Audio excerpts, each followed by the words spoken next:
This happened in the middle of the afternoon on a busy stretch of 79th Street in the Auburn Gresham neighborhood. A witness who we spoke with says he was coming home from work when he saw this shooting. He went to go help those victims who had been shot. That's when he heard and saw an infant crying in the back seat. Somehow that baby uninjured in all of this. Oh my God. Oh my God. A child believed to be less than 1 year old is whisked away by a Chicago police officer Wednesday afternoon after somehow surviving this. We muted the sound, but cell phone video shows at least 3 people with guns run up and fire dozens of shots into a white car.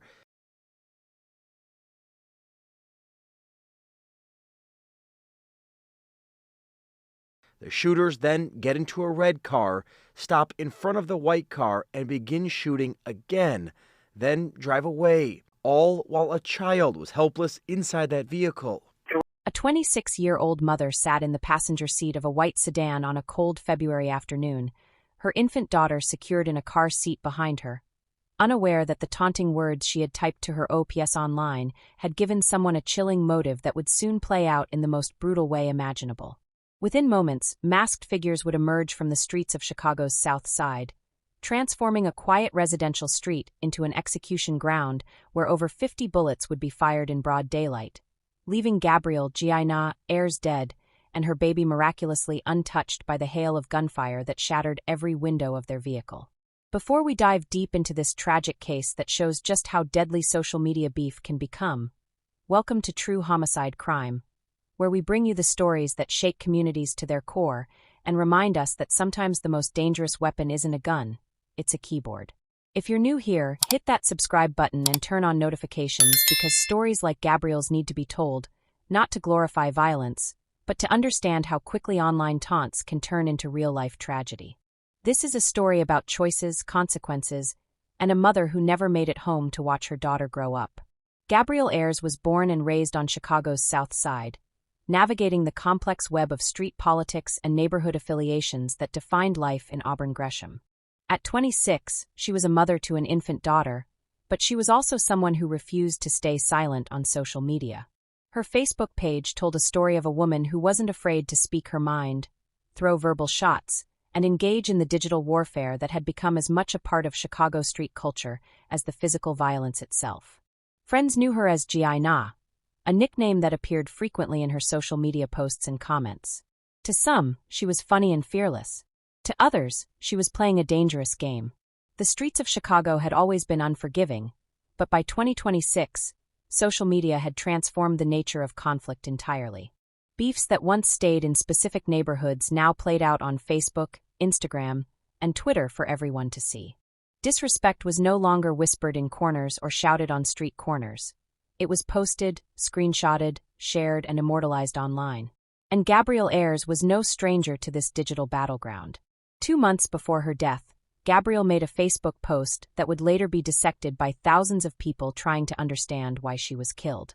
The caption read, "Now let me post her dead-ass brother in casket on my page." It was a taunt, a provocation, the kind of post designed to inflict maximum emotional damage on whoever was intended to see it.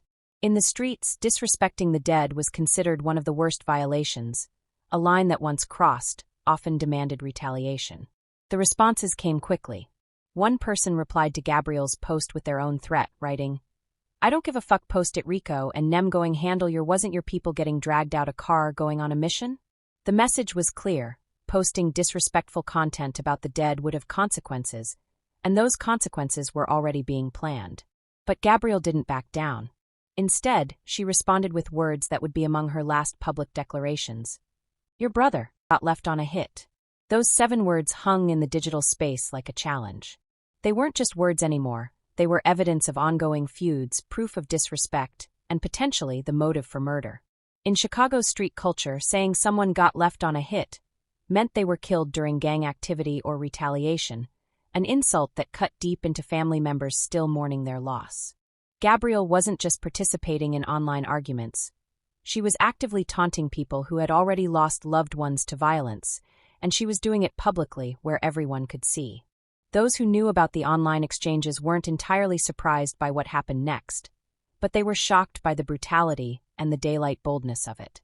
"Wow, Be careful who you play with, because everybody ain't trolling. Man, Chicago is out of control for real. This story is crazy and sad at the same time.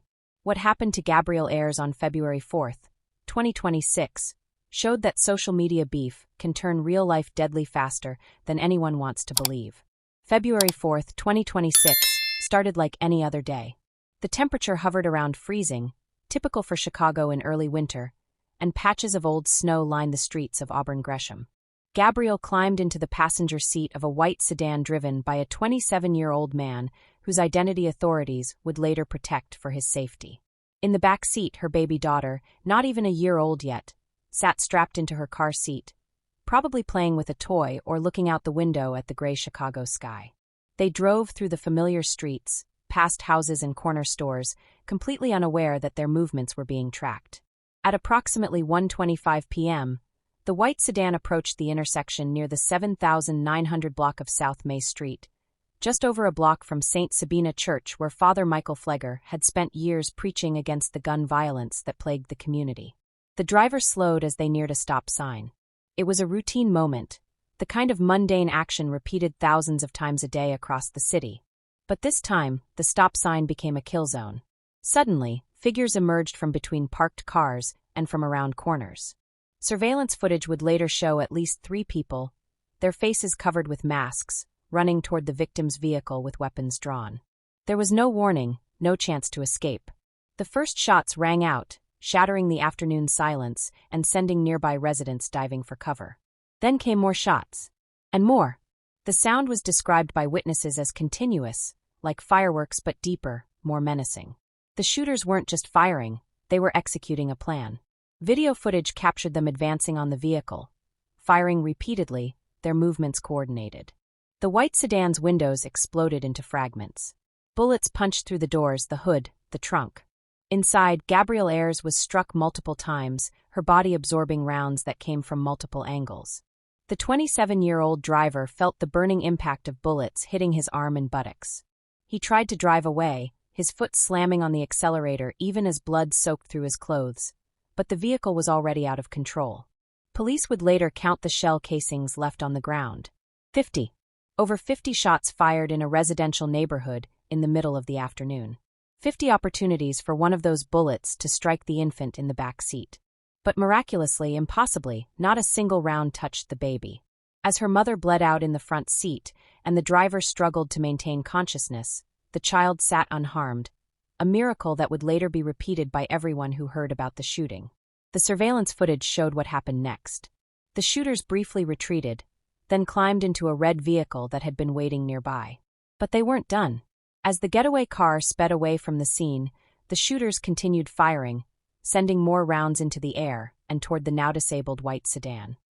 The whole attack lasted less than a minute, but it was more than enough time to end Gabryel Ayers' life. The white sedan, now careening out of control with a wounded driver and a dead woman in the passenger seat, crashed into a nearby GMC van. The impact brought the vehicle to a final, violent stop. The van's driver, shaken but physically unharmed, would later give a statement to police about hearing the gunfire and seeing the bullet-riddled sedan slam into his vehicle. First responders arrived within minutes to find a scene of absolute carnage. Gabryel Ayers was rushed to Little Company of Mary Hospital in critical condition. Paramedics worked frantically, but the damage was too severe. She had been shot multiple times, and despite the best efforts of the trauma team, she was pronounced dead. The 27-year-old driver, though seriously wounded with gunshot injuries to his arm and buttocks, would survive and was listed in good condition. And the baby, still strapped in her car seat, was carefully removed from the vehicle by Chicago police officers.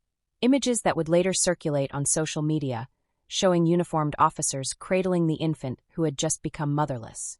Kirk Bell, Gabryel's godfather, arrived at the scene to learn that his goddaughter was gone.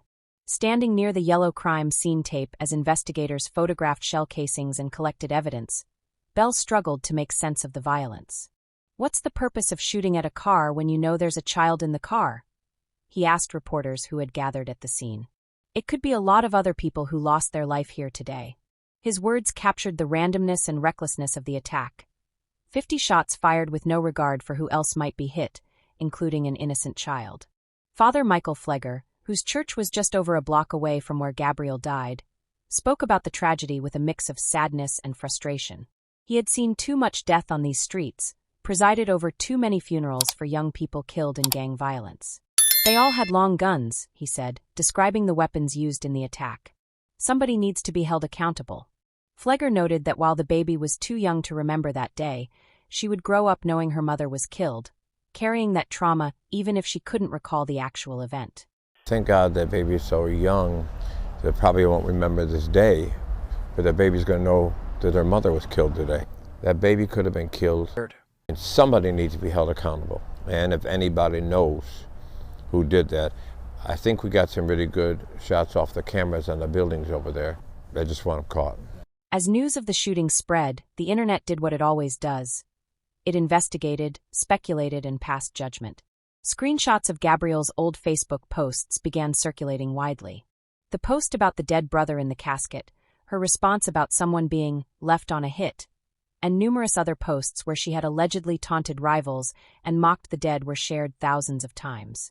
Comment sections filled with people debating whether her online behavior justified her murder, with some saying she brought it on herself, while others argued that no Facebook post warranted a death sentence. Unconfirmed reports suggested that the 27-year-old driver may have posted his location on social media shortly before the ambush, potentially making their vehicle an easy target for anyone watching and waiting. In Chicago's street culture, posting your location in real time was a known risk, especially if you were involved in ongoing feuds. Whether this was the case or whether the shooters had been tracking their movements through other means, investigators would have to determine. The Chicago Police Department's Area 2 Detective Division immediately launched a homicide investigation. Detectives canvassed the neighborhood, knocking on doors and interviewing anyone who might have seen or heard something. Surveillance footage from nearby homes and businesses was collected and reviewed frame by frame. The video showing the masked shooters running toward the vehicle and opening fire provided crucial evidence, but identifying the individuals behind the masks would be the real challenge. Investigators worked to piece together Gabryel's movements in the hours and days before her death. They examined her phone records, social media accounts, and the ongoing feud she had been engaged in online. The Facebook posts that had gone viral weren't just social media drama to detectives, they were potential evidence of motive. Each post, each comment, each taunt was screenshotted and added to the case file. Detectives interviewed people on both sides of the various feuds, trying to determine who had the most reason to want Gabryel dead and who had the resources to carry out such a brazen attack. The investigation revealed a complex web of street politics, gang affiliations, and online beefs that had been escalating for months. Gabryel wasn't just involved in one feud.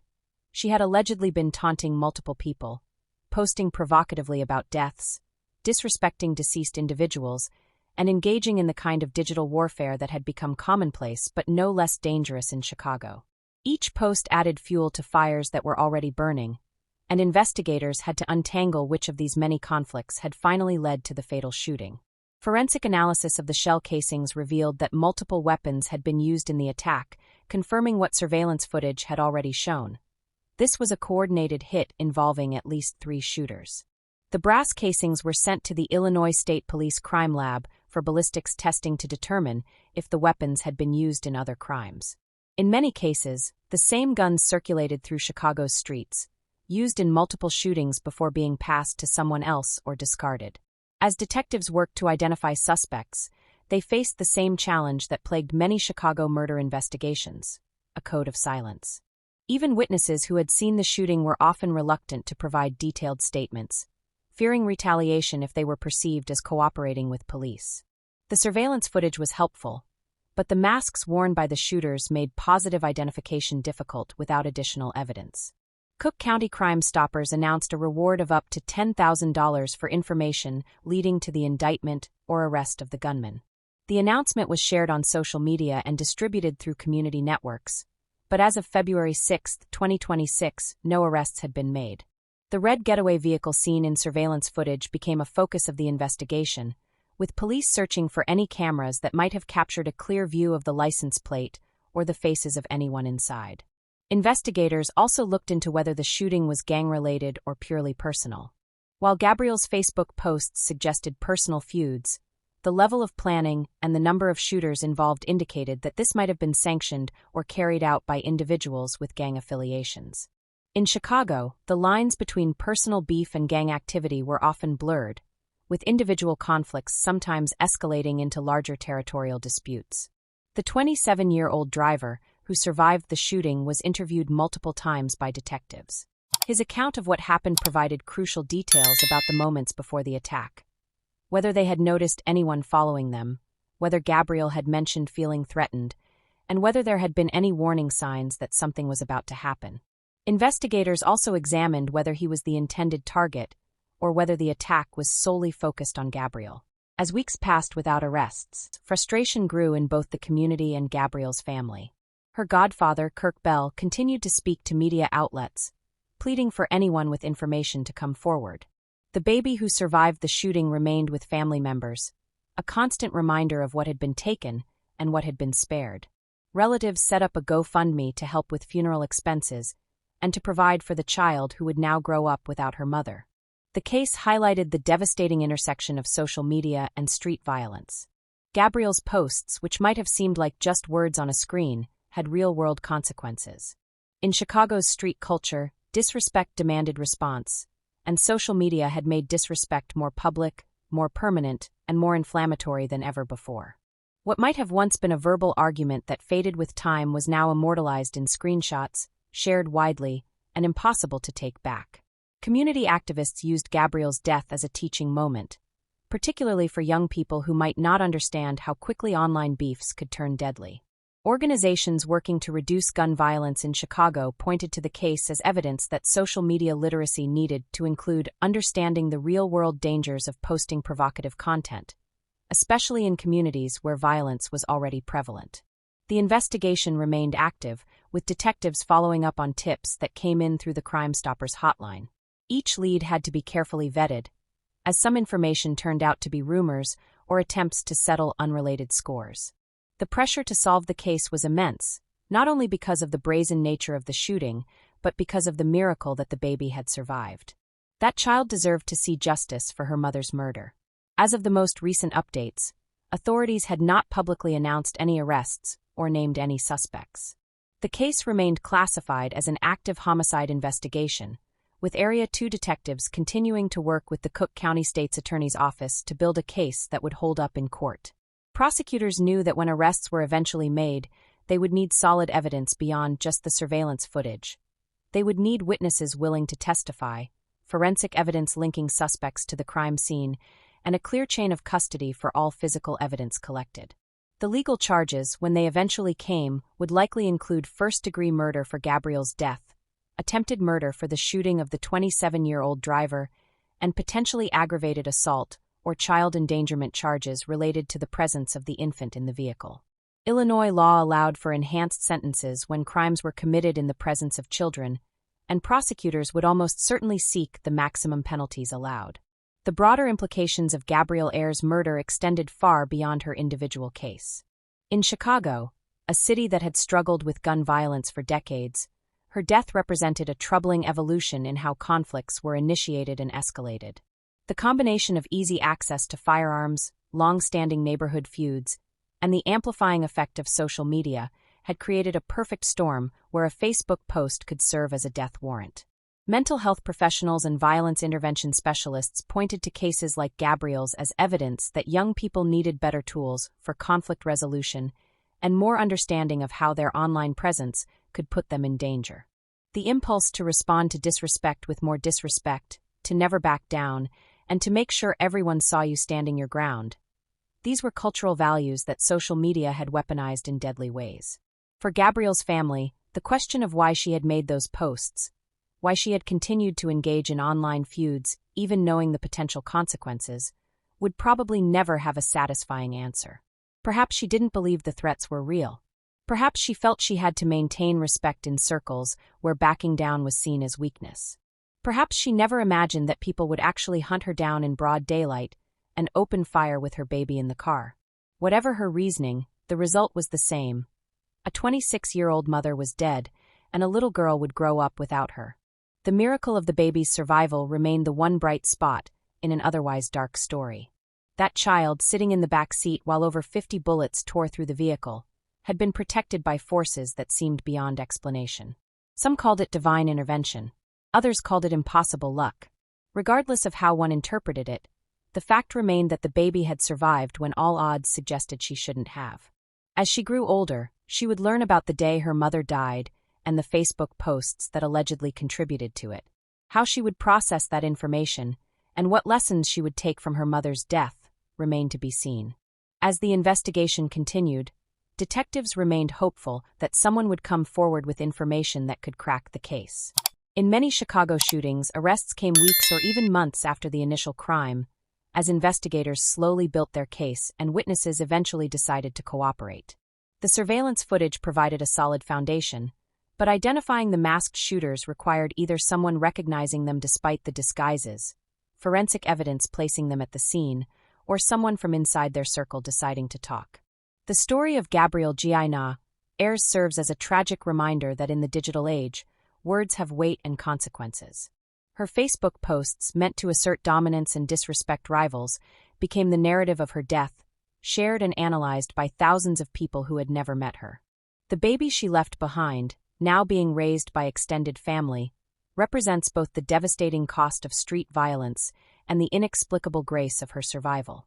As Chicago continues to grapple with gun violence and the role social media plays in escalating conflicts, Gabryel's name joins the long list of young people whose lives were cut short by bullets fired over beefs that, in the end, solved nothing and cost everything.